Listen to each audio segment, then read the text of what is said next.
Vocês têm ideia de qual foi a última derrota do Flamengo como visitante? Eu ia dizer, e agora perdeu a graça, porque a tela Tá ali embaixo.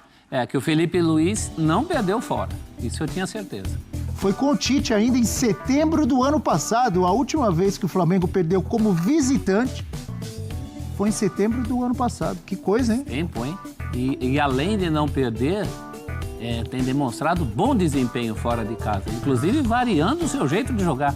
13 vitórias e 6 empates em 19 jogos com o Felipe Luiz. Nem sempre sobrando. A gente pode lembrar, por exemplo, aquela partida com o Grêmio em Porto Alegre, que o jogo pediu outra coisa e o Flamengo atendeu. Né? É um time muito constante fora de casa. Esse jogo com o Cruzeiro vai ser uma paradinha, viu? O Cruzeiro está se recuperando. A gente ainda vai falar de Cruzeiro aí. O Cruzeiro está achando um caminho. Então, só para completar a sequência do Flamengo. Cruzeiro, agora domingo, né? Central Córdoba, no meio de semana pela Libertadores. Esse é o jogo da vingança. Tem que tentar, né? Porque perdeu em casa, perdeu no Maracanã. Depois Bahia, LDU pela Libertadores e Botafogo pelo Brasileirão. Não tem moleza para ninguém, a sequência é dura para todo mundo. E a gente cobra, né, de todas as equipes. Principalmente para os adversários dele. A gente cobra de todas as equipes que tenham um padrão tático que funcione independentemente das escalações, de quando poupar ou não. E hoje o Flamengo do Felipe Luiz tem um padrão muito bem definido. Tanto é que quando ele mexe em todo mundo, time totalmente reserva, o Flamengo, e com uma formação diferente, porque a formação do Flamengo parecia um 4-2-3-1, mas no fim das contas, por ter muitos atacantes, acabou sendo um 4-2-4. Então, com menos meio-campistas, com menos articuladores, e ainda assim, o Flamengo foi protagonista do jogo, o Flamengo criou 24 finalizações, o Flamengo teve a oportunidade de sair de São Luís com uma vantagem ainda maior. Então, por mais que tenha pecado na efetividade, não dá para se cobrar postura e padrão do time. Isso se manteve e mostra também como dá frutos ter um treinador que tem uma ideia bem definida de jogo. O Felipe Luiz é isso daí. Desde que ele assumiu o Flamengo, ele falou: meu time vai jogar com a bola, o meu time vai ser agressivo, o meu time vai perder e pressionar para tentar roubar a bola logo em seguida.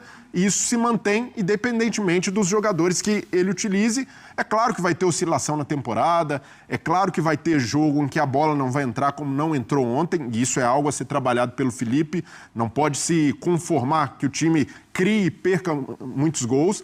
Mas, por outro lado, eu vejo que há um ponto muito positivo desse Flamengo, que é poder utilizar de fato o elenco, porque a base do time está muito bem consolidada. Então, a gente fala que os treinadores, às vezes, também não utilizam o elenco da melhor forma possível. Ontem, num jogo de Copa do Brasil, fora de casa, Felipe Luiz fez o correto. Rodar os jogadores, e fica muito mais fácil fazer isso quando o coletivo responde bem, quando o time é bem treinado. É porque time que sabe o que o técnico quer e como quer jogar, independe dos nomes dos jogadores. Isso acontecia com o Corinthians do Tite, quando muitas vezes fez bons jogos com um time considerado reserva ou misto. Acontecia em outros tempos com o São Paulo do Tele, quando tinha o seu expressinho. O banguzinho do Filipão no Grêmio. Quando você tem uma ideia de jogo, fica mais fácil você jogar com os não titulares. O Palmeiras foi campeão brasileiro em 2018, né? Com o Felipão mesmo. Isso. Ele tinha dois times. Um time que jogava Libertadores, parou na semifinal quando foi eliminado por Boca Juniors. Se não me engano, o Boca Juniors de Benedetto, em boa fase, né? E foi campeão com o time B. O time que a gente botava tinha menos Lucas Lima, foi o campeão brasileiro. Era o time B do Palmeiras. Era outro uma time. defesa. Tinha Lucas Lima, Daverson e companhia. Mike jogando muito. Mike. E achou a defesa do time reserva. Exatamente. Campeão brasileiro. O Felipe Luiz ontem fez uma crítica muito plausível à logística do jogo, porque houve a venda do mando de campo por parte do Botafogo para São Luís, e a gente sabe que o Flamengo tem uma torcida gigantesca no Maranhão, então a torcida lotou ali na recepção, hotel, e isso, pelo fato do Flamengo não ter se preparado para essa recepção, causou atrasos na chegada ao hotel, chegada do aeroporto, nos deslocamentos, e o Felipe falou, a nossa logística foi horrível. Então, é importante também o Flamengo se atentar para esses detalhes, porque isso interfere no período de descanso, de concentração dos jogadores, às vezes até mesmo na preleção do técnico, ele precisa fazer mais corrido ali porque houve esse tipo de atraso. Então, que bom que o Felipe Luiz é um cara preocupado com isso e tem tamanho suficiente, mesmo começando a carreira agora, pela experiência que ele teve de Europa, como um atleta profissional, de que isso faz a diferença. Tem impacto na sequência da temporada, não no jogo especialmente de ontem, assim, mas no próximo jogo, por exemplo. E o Flamengo, quando foi mandante em jogos, ou visitante também, em casos parecidos, principalmente na gestão do Landim, esse era um grande gargalo, porque a gente cansou de ver imagens também e torcedores reclamando, os jogadores não pararam, porque houve atrasos também na chegada ao hotel. Então, o Flamengo precisa entender que a sua grandeza, que os torcedores, quando o Flamengo for jogar em outros lugares, até pela carência de não poderem assistir o Flamengo sempre, vão lotar, vão gerar esse tipo de aglomeração e se preparar para isso, para evitar coisas como aconteceram no Maranhão. Eu queria pontuar algo que diz respeito não somente ao jogo do Flamengo, mas a toda a semana de Copa do Brasil que a gente encerrou ontem à noite. Essa fase da Copa do Brasil não pode ter jogos de ida e volta. Essa fase da Copa... Porque a gente joga uma data do calendário fora.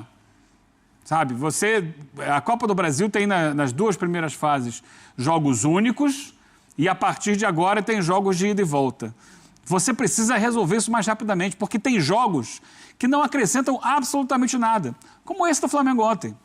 Você poderia fazer um jogo único, mesmo que fosse, por exemplo, ontem, teoricamente, era campo neutro, porque não é o estádio do Botafogo, não é a torcida do Botafogo. Mas aí foi uma opção do Botafogo da Paraíba. Sim, foi uma opção do Botafogo do Paraíba. Mas você pode fazer isso, levar jogos para centros que têm carência, então não joga nem no campo de um, nem no campo do outro e decide de uma vez só, porque, sabe, para quê? Para que esses jogos? Por exemplo, todo mundo sabe que vai ter o jogo da volta e o Flamengo vai ganhar esse jogo no Maracanã.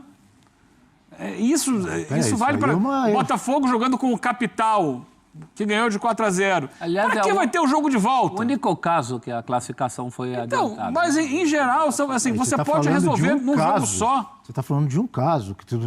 Se for assim, então não precisa do confronto, se todo mundo sabe que o Flamengo vai ganhar. Você tem que ter um jogo só. Você não precisa ter 2 jogos, porque você joga 90 minutos fora. E em uma semana que os times poderiam estar descansando, poderiam estar treinando, poderiam abrir espaço para outras coisas na agenda.